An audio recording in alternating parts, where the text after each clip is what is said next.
Liverpool fans, here's another video talking about Liverpool from a non-Liverpoolian or a non-UK fan, but still a fan, long term, over 40 years as a fan of Liverpool. This year, obviously, Liverpool fans like myself, and I'm sure you, had big expectations about what we were going to do in the transfer window. And so far, across the board, the transfer window has been very disappointing. A lot of that may be because of a lot of the penalties that have been put out recently towards teams such as Everton being deducted 10 points, and a lot of the conversation obviously going on with regards to Man City and their potential punishment that they may have to deal with as well. And maybe teams are just afraid to pull the trigger and not wanting to put themselves into this financial sort of situation that currently is going on in the English Premier League. But nonetheless, it's been a pretty quiet year. And as a Liverpool fan, I think going into this window, we thought that we were probably at least going to sign one new player to join the roster, especially with some of the current injury situations we've had, and obviously with the Asian Cup and the AFCON, which obviously has taken some key contributors off the squad during that period of time. So what many people felt is that Liverpool potentially was going to get a centre back just as a replacement to build up, now that obviously Joel Matip has been hurt and obviously is not going to be playing for the rest of the season. We also thought possibly we were going to get a replacement for Arnold as a right back. There was talk about potentially getting a defensive midfielder, right? A real sort of Fabinho type of player who potentially could fit in and play his role on the squad. Obviously, we did sign 4 midfielders during the summer transfer window, but none of them are really the prototypical sort of defensive midfielder. Long, lanky, able to shut down the passing lanes and really be a defensive stalwart in the squad. Obviously, McAllister has been fulfilling that role quite a bit, but he's not a prototypical player, at least not in that form or that sort of Fabinho type of model. There's also been talk about potentially getting backup for Salah, who obviously, is an integral part of the squad, and possibly, if injuries from AFCON or injuries just happen, then Liverpool would be sort of left with a little bit of a hole on that side of the field.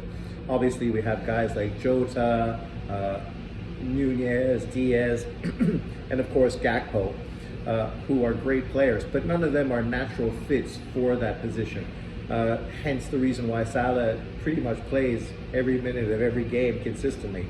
And at his age, it may be pushing him a little too much, even though we know he's a fiery competitor and definitely wants to be on the field consistently. But people thought potentially we're going to sign a young sort of replacement opponent, a guy that potentially could take over for Salah if he does go to Saudi Arabia next year.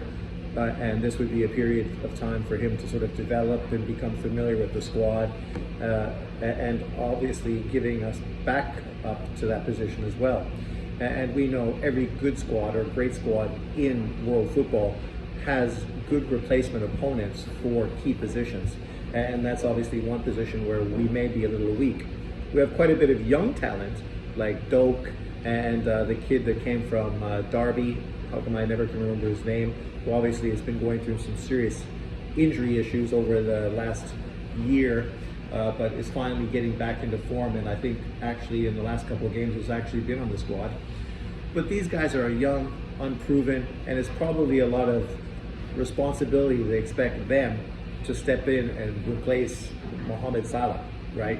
Like, who would think that's a possibility? Nobody. But unfortunately, we've been left sort of high and dry. Not even the key position, a Joel Matip replacement, has been signed during this winter transfer season. And obviously we've been looking at quite a few players. The kid from Portugal, I will leave his picture above. Sorry, I can't remember his name off the top of my head. Obviously there's been quite a few other players as well. A young French player who at one time played with Kanate, who was also being mentioned, and several others who were talked about as possible transfer signings during this window.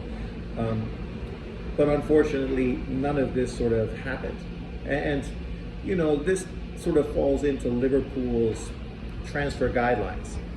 Generally, they don't like to just sign players for the sake of signing players. Usually they have their eyes set and focused on one particular player, and if they can't get that player, then generally they don't jump the gun.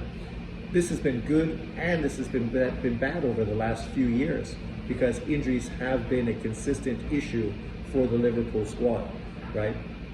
And it's been one of the main reasons why consistently we haven't been competing with Man City, why we've had dips in our performances because of injuries. And obviously injuries are an issue every team in world football has to deal with.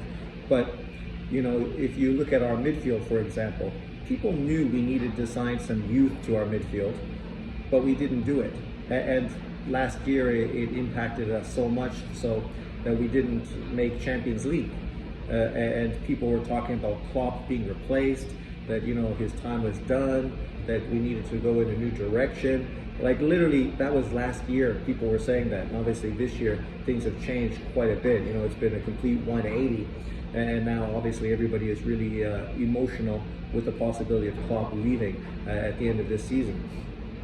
But these kind of problems could have been, curtailed if Liverpool's management, front office, would have actually spent a little bit of money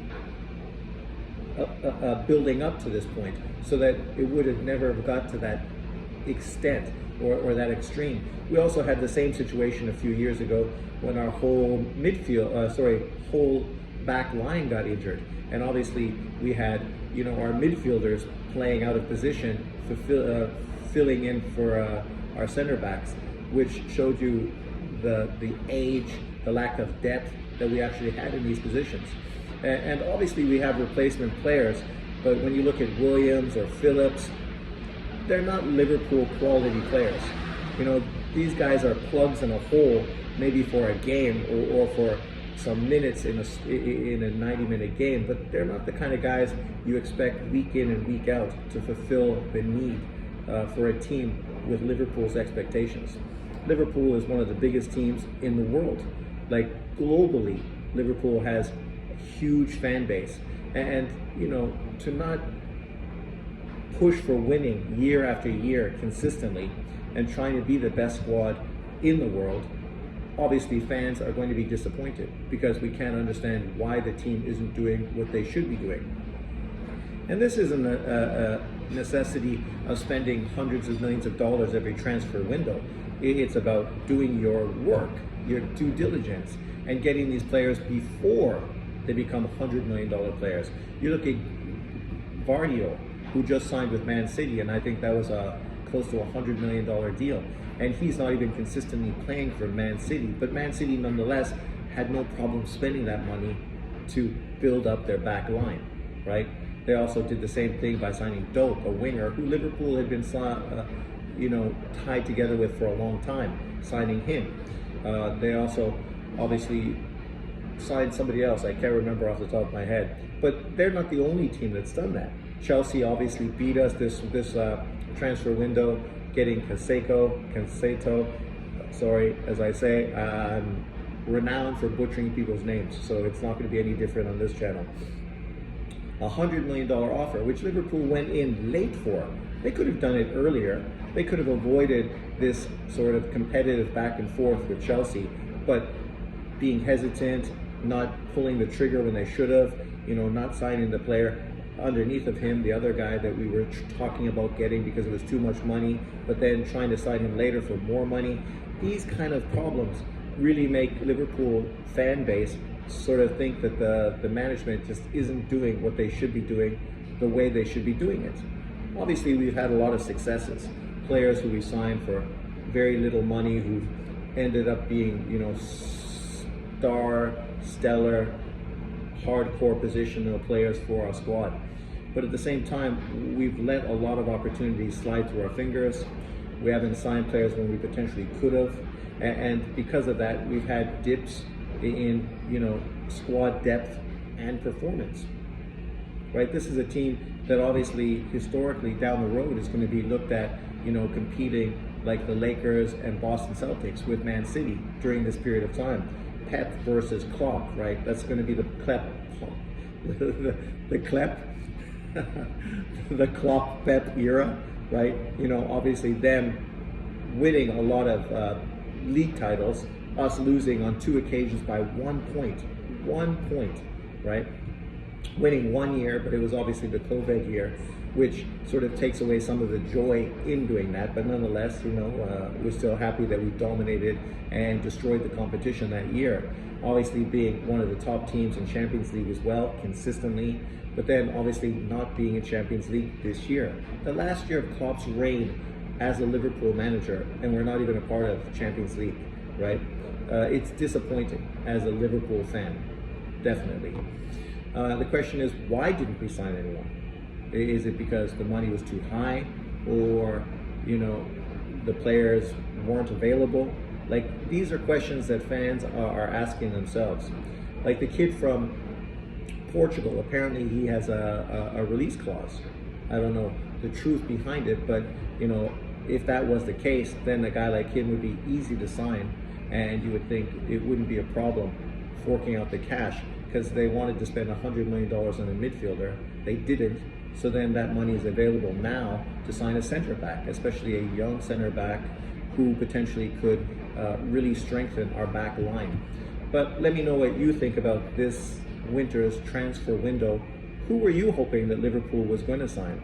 And how do you feel the fact that we didn't sign anyone? And do you think this is going to hurt us moving forward this year, now that we're literally in a dogfight with Arsenal and Man City to win the title once again? Are we going to lose again by 1 point because of injuries and just lack of depth? Let me know your comments in the comment section below. Thanks for watching. Remember to like, subscribe, and share. Peace out.